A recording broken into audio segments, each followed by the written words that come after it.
17 जुलाई 2026 को मध्य प्रदेश के मुख्यमंत्री डॉक्टर मोहन यादव ने स्लीमनाबाद टनल का अवलोकन करने के बाद आयोजित प्रेस वार्ता को संबोधित करते हुए कहा कि ये परियोजना विंध्य क्षेत्र के विकास का नया अध्याय लिखेगी। उन्होंने कहा कि कटनी, रीवा, सतना, मैहर और पन्ना के लगभग 2.5 लाख हेक्टेयर क्षेत्र में सिंचाई का विस्तार होगा तथा पेयजल की समस्या का भी स्थायी समाधान मिलेगा। कई स्थानों पर जल विद्युत उत्पादन भी किया जाएगा।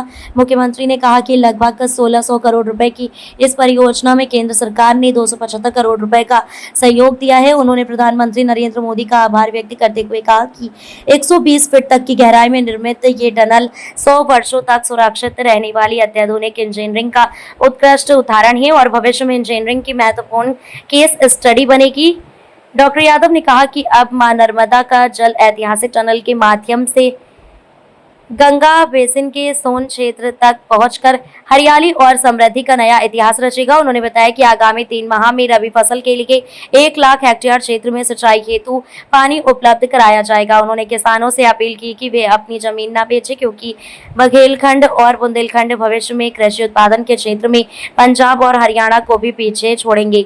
मुख्यमंत्री ने कठिन चुनौतियों के बीच टनल निर्माण पूरा करने वाले इंजीनियरों, तकनीशियनों और श्रमिकों की सराहना करते हुए कहा कि किसान कल्याण वर्ष में एक ये परियोजना प्रदेश के जल प्रबंधन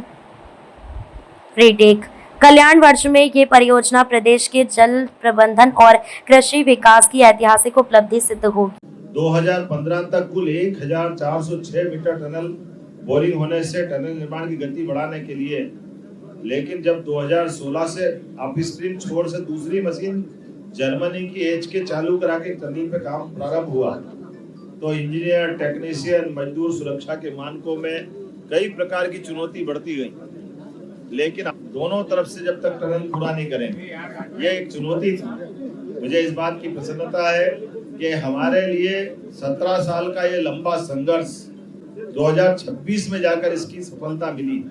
जब हमारी सरकार बनी 2023 में, तब तक विभाग ने, ठेकेदार ने, सबने हाथ जोड़ लिए कि ये जिस प्रकार की चुनौती है, अब तो मशीनें भी बनना बंद हो गई और 2 मशीन में से 1 मशीन तो अब सुधर ही नहीं सकती, केवल 1 मशीन के भरोसे से काम चला रहा है। ऐसे में पुराने टेक्नीशियन को ढूंढा गया, पुराने जानकार लोगों को लगाया गया। अगर ये टनल ने काम प्रारंभ किया जिसके कारण से डाउन स्ट्रीम, अप स्ट्रीम में लगभग 2.5 लाख हेक्टेयर क्षेत्र में सिंचाई का रकबा बढ़ेगा और इस पूरे क्षेत्र में, अंचल में हमारे लिए ये विंध्य का अंचल सब प्रकार से ऊर्जावान, उर्वरकवान है। लेकिन पानी की चुनौतियों के कारण से कटनी में खुद में पीने के पानी की चुनौती, सतना और मैहर के अंदर उद्योग से लगा करके हमारे पेयजल की बजाय में सब प्रकार की परेशानियां।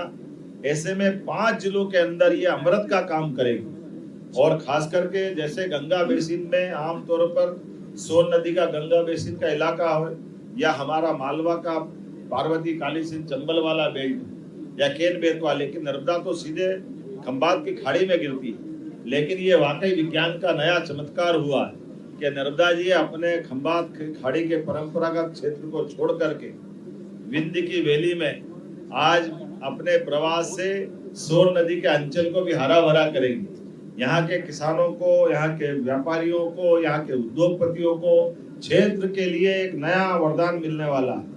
और इस ऐतिहासिक उपलब्धि के लिए मैं पुनः हमारे भारत सरकार के माननीय प्रधानमंत्री नरेंद्र मोदी जी को धन्यवाद देना चाहूंगा, जिनके आशीर्वाद से हमने केंद्र सरकार के साथ 1600 करोड़ की राशि में 275 करोड़ की राशि उनके द्वारा इसमें प्रदाय की गई, लेकिन अधिकतम राशि हमारे राज्य सरकार के निधि से दी गई। लेकिन ये असंभव जैसा काम करके पूरा करने के बाद जो आज चेहरे पे खुशी दिखाई दे रही, ये गए साल तक भी लग रहा था कि ये मशीन कंपनियों ने बंद कर दी, मशीन के सुधारने वाले मैकेनिक नहीं मिल रहे हैं और चट्टानों की चुनौती समाप्त नहीं हो रही। तो ऐसा लग रहा था कि बड़ी आशा उम्मीद इसी टनल के साथ दफन होने की स्थिति में पहुंची थी। लेकिन मुझे इस बात की प्रसन्नता है, जब संकल्प बड़ा होता तो परमात्मा का आशीर्वाद भी हरा भरा करता है, आनंद से सराबोर करता है। ये हमारा चित्रकूट का क्षेत्र, सतना का पूरा पर्वत अंचल, विंध्य की वैली, ऐसे में पन्ना,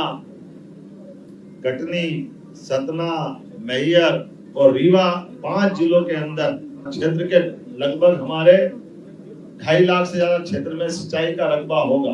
उद्योग, और पीने के गांव के पानी की समस्या का समाधान होगा। और ये विशेषता टनल की है कि टनल नीचे जा रही है, ऊपर से नदी कटनी भी बह रही है। एक नीचे नर्मदा बह रही, दूसरी ऊपर से कटनी नदी बह रही, और ऐसी एक नहीं कई नदी नालों के नीचे पानी की धारा को बरकरार रखते हुए कटनी नदी की जो पानी की चुनौती है, नगर के अंदर पेयजल की बड़ी समस्या भी समाधान करेगी। माननीय सांसद जी विष्णुदत्त शर्मा जी, माननीय विधायक संदीप जायसवाल जी, एक तरफ पन्ना के सभी प्रकार के, पन्ना के अंदर हमारे उद्योग धंधे से लेकर सब क्षेत्रों में नर्मदा का पानी मिलेगा। रीवा बुंदेलखंड, खास करके बघेलखंड बुंदेलखंड का ये एक बड़ा ऐतिहासिक कदम है। 153 गांवों को लाभ देगी। कई गांव के, ये सिमनाबाद गांव हम यहाँ बैठे हैं, इसके नीचे से टनल जा रही, रेल ऊपर चल रही, नीचे टनल भी चल रही। ये चमत्कार है वास्तव में।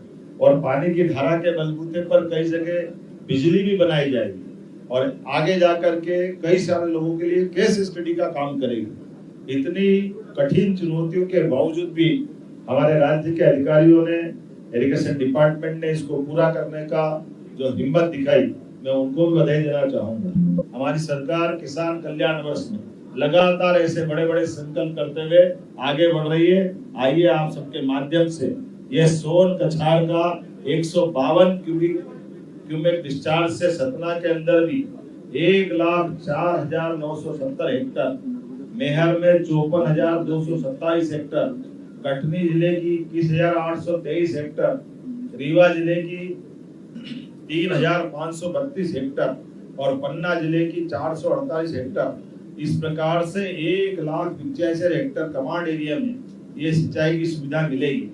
इसी के साथ साथ नहरों के निर्माण का द्रुत गति से काम चालू है। 2026-27 में 30,000 हेक्टर, 2027-28 में 1,25,000 हेक्टर और 2028-29 में 1,85,000 हेक्टर में सिंचाई होगी। एक तरह से नर्मदा का पानी नहीं है, ये अमृत का जल है जो यहाँ को अमरता की तरफ ले जाएगा। मेरी अपनी ओर से सबको, प्रदेशवासियों को, क्षेत्रवासियों को, सभी को बहुत बहुत बधाई।